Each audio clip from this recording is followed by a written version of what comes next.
I've been digging into some old New York mob stories, and I keep stumbling across this guy, Salvatore Scala, also known as Fat Sal or Uncle Sal. Who was he, really? Oh, you've landed on a good one. Salvatore Scala was a classic Gambino crime family figure, a caporegime, or capo, which means he ran his own crew under the family's banner. Born in 1944 in Fort Lee, New Jersey, to Italian immigrants, he was practically bred for the mob life. Died in 2008, but not before leaving a mark. They called him Fat Sal for obvious reasons. Guy wasn't exactly svelte, and Uncle Sal probably came from his family ties and that avuncular vibe he gave off to his crew. Interesting nicknames. So, he was a big deal in the Gambinos? What did he actually do? Big deal. Yeah, but not flashy like some. Scala was a loyal soldier who climbed the ranks. He was tight with John Gotti, real tight. Word is, he was one of the shooters in the 1985 hit on Paul Castellano and Thomas Bilotti outside Spark Steakhouse.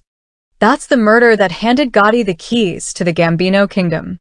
Feds never pinned it on him, though Sammy the Bull Gravano fingered him years later, but by then, Sammy's credibility was shaky, so Scala dodged that bullet, pun intended.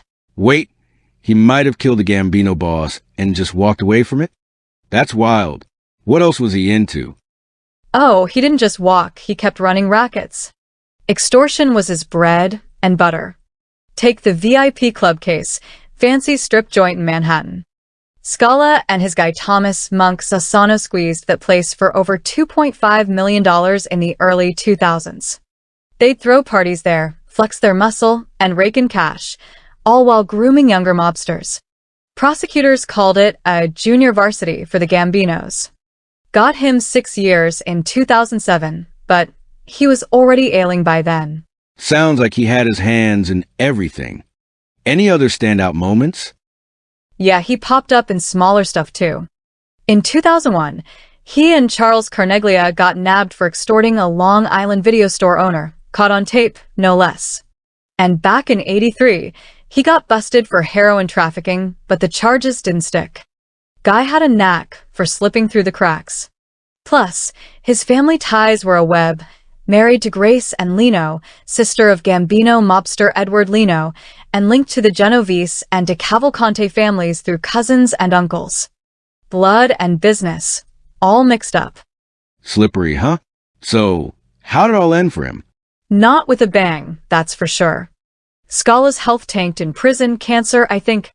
He wasted away and died in custody, December 30th, 2008.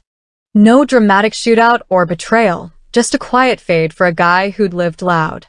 His crew scattered, and the Gambinos kept rolling without him.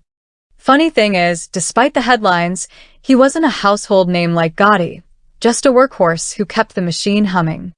Quiet fade for a loud life, kind of poetic. What's his legacy, then? Just another mobster?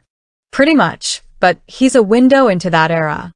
Scala wasn't the architect like Lucky Luciano or the showman like Gotti. He was the guy who got stuff done. Loyal, ruthless, connected. His story shows how the mob wasn't just bosses and headlines. It was capos like him, grinding in the shadows, making the whole thing work. Plus, that Castellano hit? If he really pulled a trigger, that's a hell of a footnote. Shadows and triggers. Love it. Well, I'm sold on digging deeper into these guys. Thanks for the rundown. Any last tidbit on Fat Sal? Just this. They say he never ratted, even when the walls closed in. That's rare in a world where everyone eventually sings, or at least tries to. Rest in peace, Uncle Sal. Old school to the end. Perfect capper. Appreciate it. Time to hit the archives.